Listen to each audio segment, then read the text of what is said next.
ಲೋಕಸಭೆ ಚುನಾವಣೆಯಲ್ಲಿ ಈ ಬಾರಿ ಕೂಡ ಕಮಲವನ್ನ ಅರಳಿಸಬೇಕು ಅನ್ನೋದು ಪ್ರಧಾನಿ ನರೇಂದ್ರ ಮೋದಿ ಅವರ ನಿರೀಕ್ಷೆ. ಈ ನಿರೀಕ್ಷೆಯನ್ನ ಸಾಕಾರಗೊಳಿಸೋದಕ್ಕಾಗಿ ಮೋದಿ ಅವರು ಸಾಕಷ್ಟು ರೀತಿಯಲ್ಲಿ ತಯಾರಿಯನ್ನ ಮಾಡ್ಕೊಳ್ತಾ ಇದ್ದಾರೆ. ಆ ತಯಾರಿಯ ಮುಂದುವರೆದ ಭಾಗ ನೀವೀಗ ಗಮನಿಸ್ತಾ ಇದ್ದೀರಾ.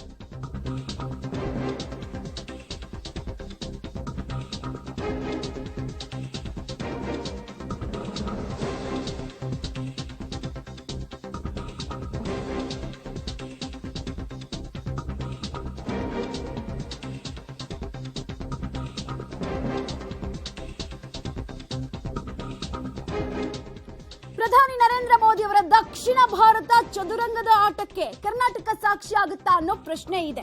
Karnataka fast target. ರಾಮ ಮಂದಿರ ಲೋಕಾರ್ಪಣೆಗೆ ಮುನ್ನ ಕರ್ನಾಟಕಕ್ಕೆ ಪ್ರಧಾನಿ ನರೇಂದ್ರ ಮೋದಿ ಅವರ ಆಗಮನ ನಾನಾ ರಾಜಕೀಯ ಲೆಕ್ಕಾಚಾರಗಳಿಗೂ ಕೂಡ ಸಾಕ್ಷಿ ಆಗ್ತಾ ಇದೆ. ಜನವರಿ 19ನೇ ತಾರೀಕು ಕರ್ನಾಟಕಕ್ಕೆ ಮೋದಿ ಅವರು ಪ್ರವಾಸವನ್ನ ಬೆಳೆಸಲಿಕ್ಕಿದ್ದಾರೆ. ಸರ್ಕಾರದ ಅಧಿಕೃತ ಕಾರ್ಯಕ್ರಮದ ಜೊತೆಗೆ ಲೋಕಸಭೆ ಚುನಾವಣೆಯ ಕಹಳೆಯನ್ನ ಕೂಡ ಮೊಳಗಿಸ್ತಾರಾ ಅನ್ನೋ ಪ್ರಶ್ನೆ ಇದೆ. ಯಾಕಂದ್ರೆ 2019ರ ಚುನಾವಣೆಯಲ್ಲಿ ನಾ ಭೂತೋ ನಾ ಭವಿಷ್ಯತ್ ಅನ್ನುವಂತಹ ರಿಸಲ್ಟ್ ಬಿಜೆಪಿಗೆ ಸಿಕ್ಕಿತ್ತು. ಅದೇ ರಿಸಲ್ಟ್ ನ ರಿಪೀಟ್ ಮಾಡಬೇಕು ಅನ್ನುವಂತಹ ನಿರೀಕ್ಷೆ ಪ್ರಧಾನಿ ನರೇಂದ್ರ ಮೋದಿ ಅವರಿಗಿದೆ. ಹಾಗೆ ಕಾಂಗ್ರೆಸ್ಗೂ ಚೆಕ್ಮೇಟ್ ಕೊಡಬೇಕು ಅನ್ನೋ ನಿಟ್ಟಿನಲ್ಲೂ ಪೊಲಿಟಿಕಲ್ ಪ್ರೋಗ್ರಾಮ್ಗೂ ಇಲ್ಲಿ ಸ್ಪೇಸ್ ಸಿಗುತ್ತಾ ಅನ್ನೋ ಕುತೂಹಲ ಸದ್ಯಕ್ಕೆ ಮನೆ ಮಾಡ್ತಾ ಇದೆ. ನಾನಾ ರೀತಿಯ ಸ್ಟ್ರಾಟಜಿಗಳನ್ನ 2019ರ ರಿಸಲ್ಟ್ ಅನ್ನ ರಿಪೀಟ್ ಮಾಡೋದ್ರ ಜೊತೆಗೆ ಬೆಟರ್ ಆದ್ರೆ ಬೆಟರ್ ಮಾಡೋಣ ಅನ್ನೋ ಲೆಕ್ಕಾಚಾರ ಬಿಜೆಪಿ ಹೈಕಮಾಂಡ್ ನದ್ದು.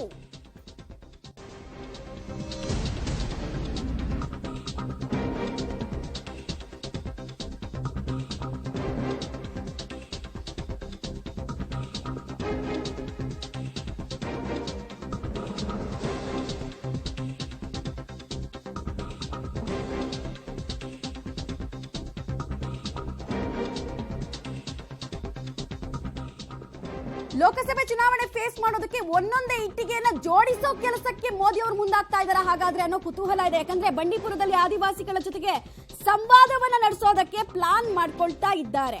ರಾಜ್ಯ ಬಿಜೆಪಿಯಿಂದ ತುರ್ತು ವರದಿಯನ್ನ ಈ ವಿಚಾರವಾಗಿ ಬಿಜೆಪಿ ಹೈಕಮಾಂಡ್ ಕೇಳಿದೆಯಂತೆ. ರಾಜ್ಯದ ಪೂರಕ ವಾತಾವರಣ ಸಿಕ್ಕರೆ ಅಂದ್ರೆ ಆ ವರದಿ ಸಿಕ್ಕರೆ ಮೋದಿ ಅವರು ಸಂವಾದವನ್ನ ನಡೆಸುವ ಸಾಧ್ಯತೆ ಇದೆ.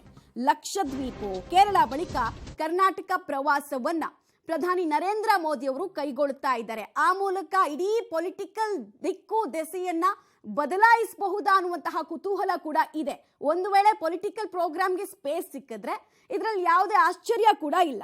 ಜನವರಿ 19ನೇ ತಾರೀಕು ತಮಿಳುನಾಡು ಪ್ರವಾಸವನ್ನ ಪ್ರಧಾನಿ ನರೇಂದ್ರ ಮೋದಿ ಅವರು ಕೈಗೊಳ್ಳಲಿದ್ದಾರೆ. ದಕ್ಷಿಣ ಭಾರತದ ಅತಿ ದೊಡ್ಡ ಮತಬುಟ್ಟಿ ಇರೋದು ಬಿಜೆಪಿಗೆ ಕರ್ನಾಟಕ. ಸೊ ಕರ್ನಾಟಕದಲ್ಲಿ ಪೂರಕ ವಾತಾವರಣ ಇದೆಯಾ? 5 ವರ್ಷಗಳ ಹಿಂದೆ ಇದ್ದಂತಹ ವಾತಾವರಣ ಇದ್ರೆ ಅದರ ಲಾಭವನ್ನ ಎತ್ತೋಣ, ಗುಡ್ ವಿಲ್ ನ ಲಾಭವನ್ನ ಎತ್ತೋಣ ಅನ್ನೋದು ನಿರೀಕ್ಷೆ. ಡೀಟೇಲ್ಸ್ ಕೊಡ್ತಾರೆ ರವೀಶ್ ನೇರ ಸಂಪರ್ಕದಲ್ಲಿ ಜಾಯಿನ್ ಆಗ್ತಾ ಇದ್ದಾರೆ. ರವೀಶ್, ಒಂದ್ ಕಡೆಗೆ ರಾಮ ಮಂದಿರವನ್ನ ನಮ್ಮ ಮ್ಯಾನಿಫೆಸ್ಟೋ ಪ್ರಕಾರ ನಾವು ಲೋಕಾರ್ಪಣೆ ಮಾಡ್ತಾ ಇದೀವಿ ಅನ್ನೋ ಸಂದೇಶದ ಜೊತೆಗೆ ಈಗ ಕರ್ನಾಟಕಕ್ಕೆ ಬರ್ತಾ ಇರುವಂತಹ ಪ್ರಧಾನಿ ನರೇಂದ್ರ ಮೋದಿ ಅವರು ಪೊಲಿಟಿಕಲ್ ಪ್ರೋಗ್ರಾಮ್ ನಡೆಸುವ ನಿಟ್ಟಿನಲ್ಲಿ ಏನ್ ಹೆಜ್ಜೆಯನ್ನ ಇಟ್ಟಿದ್ದಾರೆ? ಆ ಸಾಧ್ಯತೆ ಎಷ್ಟು? ಯಾವ್ಯಾವ ವರದಿಯನ್ನ ಕೇಳಿದೆ ಬಿಜೆಪಿ ಹೈಕಮಾಂಡ್ ಈ ನಿಟ್ಟಿನಲ್ಲಿ?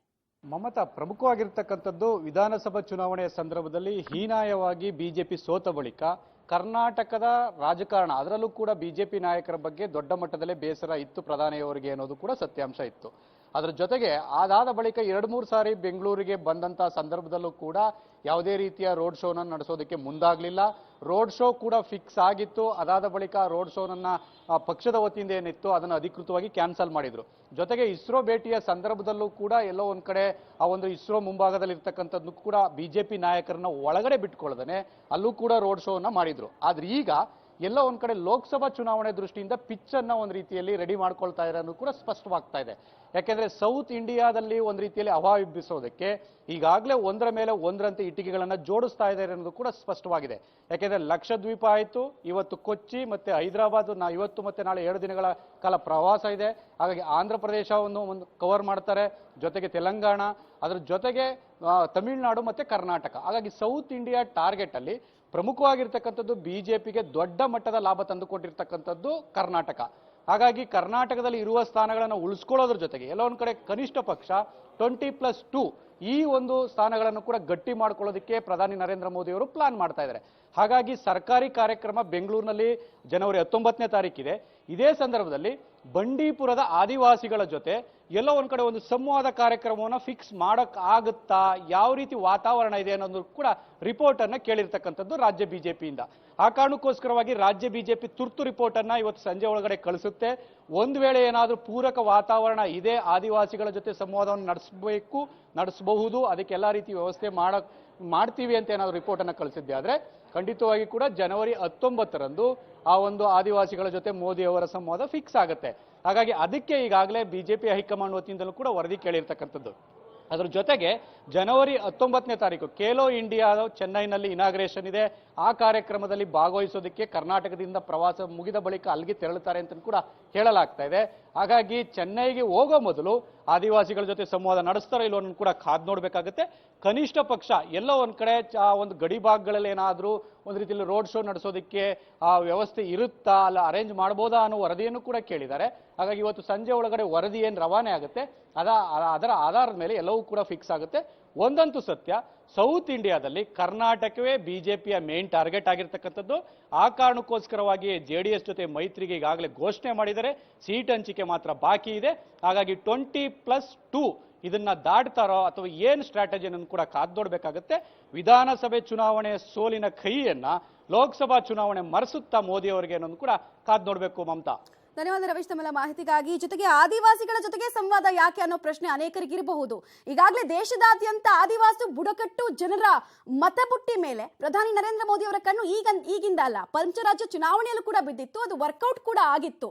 ಆದಿವಾಸಿಗಳ ಶ್ರೇಯೋಭಿವೃದ್ಧಿಗೆ ನಾವು ನಿರಂತರವಾಗಿ ದುಡಿತಾ ಇದೀವಿ ಅನ್ನೋದನ್ನ ತೋರಿಸಿಕೊಳ್ಳುವಂತಹ ಕೆಲಸವನ್ನ ಆಗಿಂದಾಗೆ ಕೇಂದ್ರ ಸರ್ಕಾರ ಮಾಡ್ತಾ ಇತ್ತು. ಅದರ ಮುಂದುವರೆದ ಭಾಗವಾಗಿ ಈ ಪ್ಲಾನ್ ಅಂತ ಹೇಳಿದ್ರು ಕೂಡ ಆಶ್ಚರ್ಯ ಇಲ್ಲ. ಆಮೇಲೆ ತುಂಬಾ ಜನ ರಾಜ್ಯ ಬಿಜೆಪಿಯಲ್ಲಿ ಅಸಮಾಧಾನದ ಮೂಟೆಯನ್ನ ಹೊತ್ಕೊಂಡು ನಿಂತಿದ್ದಾರೆ.